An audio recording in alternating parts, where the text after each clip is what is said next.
So, hi and good evening. So, today we are going to start our new chapter, that is neural control and coordination. Okay, basically, it's your control and coordination. Okay, let me show you NCERT. Yes, so this is the chapter which we are going to discuss, chapter 18 of class 11th, that is neural control and coordination. Okay, NCERT पे आने से पहले कुछ basic सी चीज़ें समझते हैं हम लोग. Here okay. So again chapter का नाम क्या है? न्यूरल कंट्रोल एंड कोऑर्डिनेशन, है ना. तो first of all let's see what is the meaning of control and then let's see control and what is the meaning of coordination. Okay, control simply means command, है ना. For example whenever there is some emergency condition is there, है ना, तो आपका brain क्या कर रहा है? आपका ब्रेन जो है वो क्या भेज रहा है? सिग्नल भेज रहा है to let's say your heart, है ना, कि भाई अब आपके हार्ट रेट बढ़ाओ क्योंकि हमें रिक्वायरमेंट है ज़्यादा ब्लड सप्लाई की. तो that is control. Your brain is having control over other organs. कैसे कंट्रोल हो रहा है? कि ये सिग्नल भेज रहा है, बाकी के सारे जो आपके सिस्टम्स है वो उसको फॉलो कर रहे हैं. तो that is control. Now what is coordination?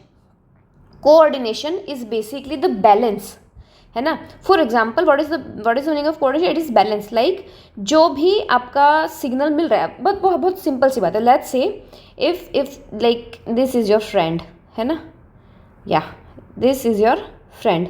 तो whenever you are going to look at your friend, what you are going to do? Not run away, just you are going to wave at them. Okay, आप उनको hi करोगे, you are going to wave at them. So basically जब आप किसी को, आपने अपने friend को देखा, तो उस केस में क्या होगा कि आपकी आंखें जो है वो ये सिग्नल आगे भेजेंगी आपके ब्रेन को, और ब्रेन सिग्नल भेजेगा मसल को. तो ये पूरा जो है वो आपका कोऑर्डिनेशन हुआ, है ना, कि मतलब आपने किसी को देखा, फिर आपने हाथ उठा के उनको हाय बोला. So that is the example of your coordination. Now there is one very interesting example which is given in our NCERT. Let's see what is that example. Just give me a minute, okay?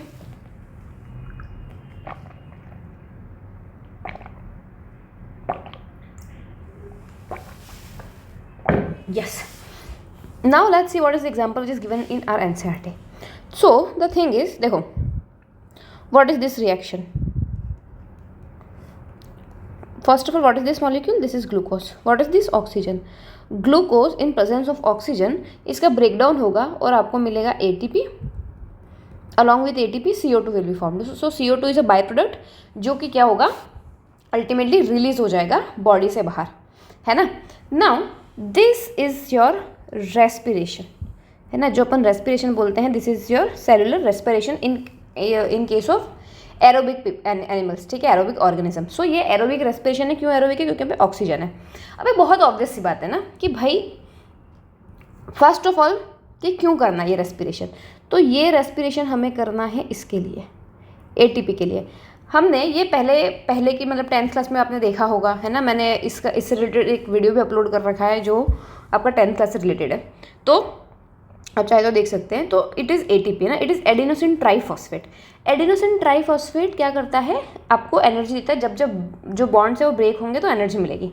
Now it is very obvious कि आप पूछेंगे कि भाई क्या ज़रूरत है हमें इस ATP की. तो आप कुछ भी कर रहे हो, फॉर एग्जाम्पल लेट्स से आप कुछ भी वर्कआउट कर रहे हो. NCERT के एग्जाम्पल पे जाते हैं. NCERT बोल रहे कि हम जब भी वर्कआउट करते हैं, हम जब भी चल रहे होते हैं, ठीक है, तो हमें एनर्जी की ज़रूरत पड़ रही होती है. खैर सिर्फ जब चल रहे होते तभी, इवन जब आप सिर्फ बैठे हुए, जब आप सो रहे हो, आपको हर टाइम पे एनर्जी की ज़रूरत पड़ रही होती है. जैसे अभी मैं बोल रही हूँ, आप लोग सुन रहे हो, आप लोग लिख रहे हो, तो हर एक केस में हमें एनर्जी की ज़रूरत पड़ती है, और वो एनर्जी मिलती है ATP की फॉर्मेट के अंदर. नाउ द थिंग इज़ कि आपकी बॉडी को चाहिए ATP. देखो ये जो ग्लूकोज है ये तो हमें कहाँ से मिल जाएगा? इसके दो ऑप्शन है. या तो आपने अगर अभी सुबह में खाना खाया है तो आपको ये डाइजेशन से मिल जाएगा, डाइजेस्टिव सिस्टम से मिल जाएगा.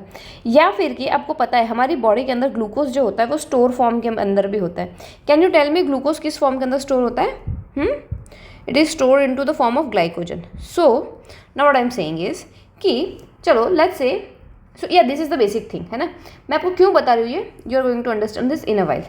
अभी what I am saying is what the example which is given on first page of your NCERT is, let's say you are doing some workout, है ना. If you are doing workout और you are just walking, you are doing something which is physical work, physical exercise, ठीक है. So if you are walking, उस case के अंदर क्या होता है, देखो आप जब भी वॉक कर रहे हो, whenever you are doing something, you will be requiring energy. अब एनर्जी किस फॉर्मेट के अंदर आएगी? एनर्जी आएगी एटीपी के अंदर। एनर्जी आएगी किस फॉर्मेट के अंदर? एटीपी के अंदर। नाउ द थिंग इज कि ये एटीपी कैसे बन रहा था इस रिएक्शन में? देखो, ये एटीपी बन रहा था ग्लूकोज और आपके ऑक्सीजन के मतलब ग्लूकोज का ब्रेकडाउन ऑक्सीजन के प्रेजेंस में। तो हमने बोला कि ग्लूकोज तो जो है चलो डाइजेस्टिव सिस्टम से आपको आपके सेल्स के अंदर चला जाएगा। अब ऑक्सीजन कैसे आता है? क्योंकि अब हमें ज़्यादा एटीपी चाहिए, इसका मतलब अल्टीमेटली हमें ज़्यादा ऑक्सीजन भी चाहिए रहेगा, क्योंकि ग्लूकोज ऑलरेडी स्टोर्ड है।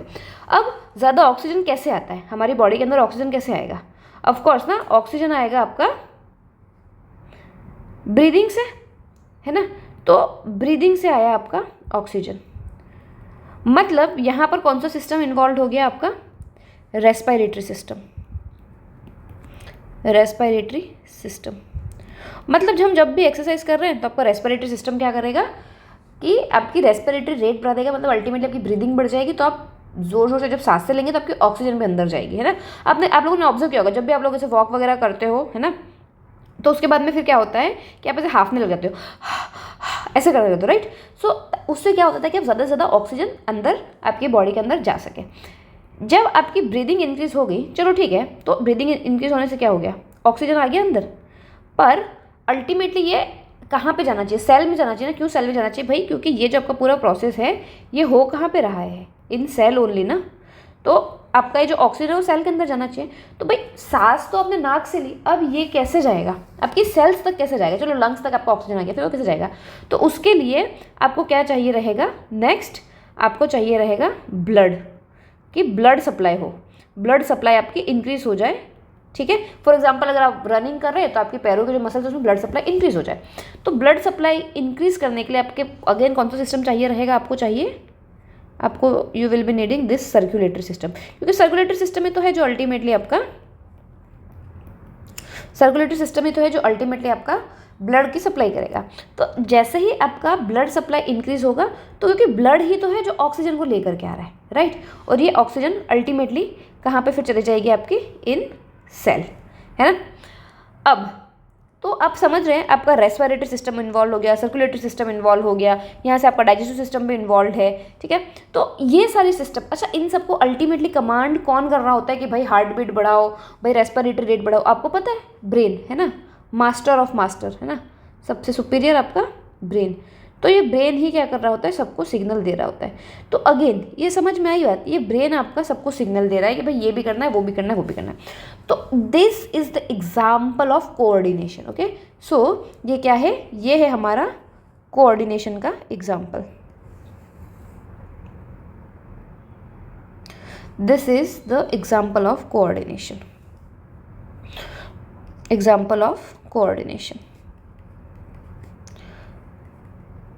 तो कैसे आपका जैसे कि अगर आपके ब्रेन ने जैसे ही सिग्नल भेजा, तो फिर कैसे आपका रेस्पिरेटरी सिस्टम उसके एक्ट कर रहा है ना। रेस्पिरेटरी सिस्टम में जैसे ऑक्सीजन ज़्यादा ले तो कैसे आपका सर्कुलेटरी सिस्टम वर्क कर रहा है। तो जब सारे सिस्टम एक दूसरे से कनेक्टेड होते हैं, इसी को हम क्या बोलते हैं? कोऑर्डिनेशन बोलते हैं, ठीक है। तो this is the example which is given. Next what we have to discuss is we have to start discussing about human nervous system, which we are going to see in your next class, है ना। हम इसका basic classification देखेंगे, and then we are going to start ahead. Thank you. If you have any doubt, please let me know.